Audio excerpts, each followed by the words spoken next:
Regresamos con más de noticias Globovisión Internacional. Es el momento del análisis, por eso nos vamos hasta Lima para conectarnos con nuestro invitado especialista del día de hoy. Se trata de Oscar Díaz, analista internacional.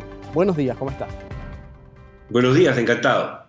Un gusto que pueda acompañarnos. Quisiéramos entender más a fondo esta nueva realidad política en su país, lo que ha sucedido en esta última jornada tras este primer anuncio que hizo Castillo en horas de la tarde del día de ayer. Luego el Congreso lo ignora y decide destituirlo y más tarde una nueva presidenta asume el gobierno para lo que resta de periodo. ¿Cómo entendemos todos estos escenarios políticos, pero en los que además la institucionalidad y el orden democrático han vuelto a prevalecer? Bueno, todo esto que estamos pasando se puede leer de distintas maneras, ¿no? Por un lado, esto era de esperarse, digamos, en una situación de tensa, muy tensa en los últimos meses, ¿no? Todos los 17 meses de gobierno de Pedro Castillo realmente fueron muy, muy convulsos. No había momento en que no hubiese un confrontación, enfrentamiento entre oposición y gobierno.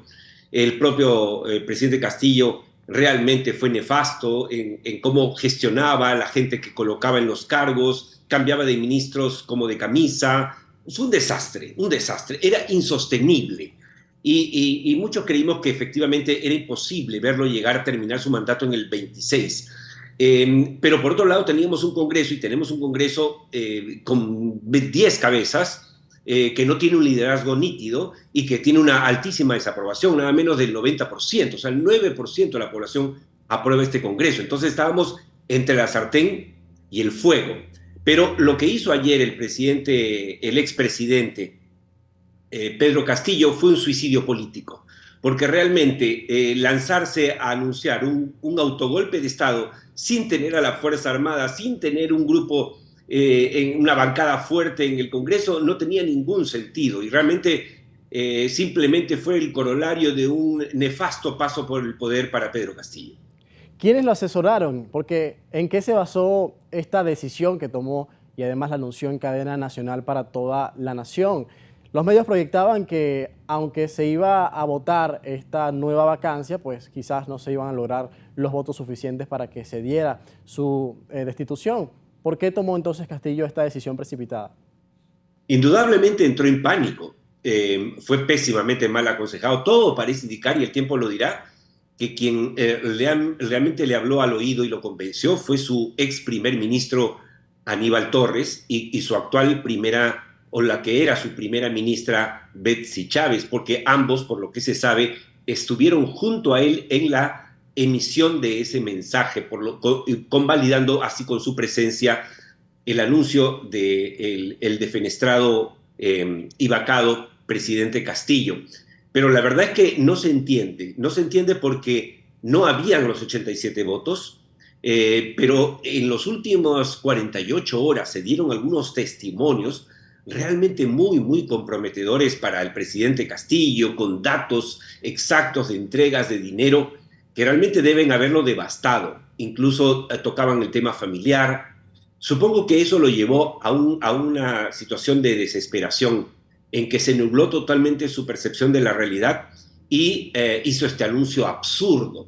Recordemos que hace 30 años el Perú vivió también un autogolpe en abril del 92 por mano del presidente entonces Alberto Fujimori, pero Fujimori planificó el golpe año y medio.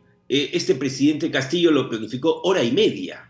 El presidente Fujimori, con Montesinos al costado, duró 8 años en el gobierno y este presidente duró 88 minutos en el gobierno. O sea, su improvisación, su precariedad, su falta de preparación eran realmente terribles y terminaron en lo que tenía que terminar. ¿Qué se espera ahora de parte de las autoridades o instancias judiciales que ya investigaban durante el gobierno a Castillo, pero en ese momento gozaba de inmunidad, ahora no la tiene porque no es presidente, y ahora también se abren otras causas precisamente por este fallo en el orden constitucional que ayer se dio?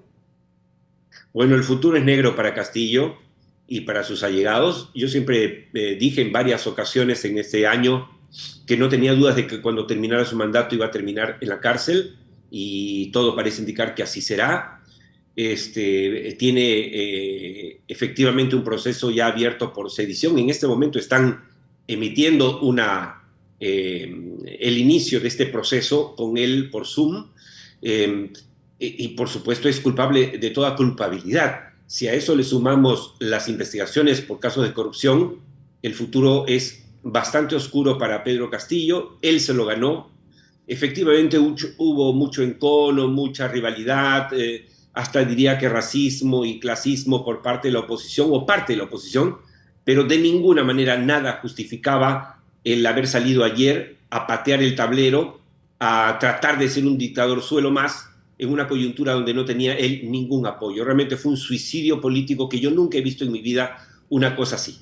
Ahora, ¿y qué recibe la nueva presidenta Dina Boluarte? Porque ha llamado a la unidad nacional en momentos de tanta tensión política y va a gobernar también un país en el que no tiene apoyo en el Parlamento, de un movimiento político sólido que pueda también ayudarla a contribuir a esa gobernanza que busca.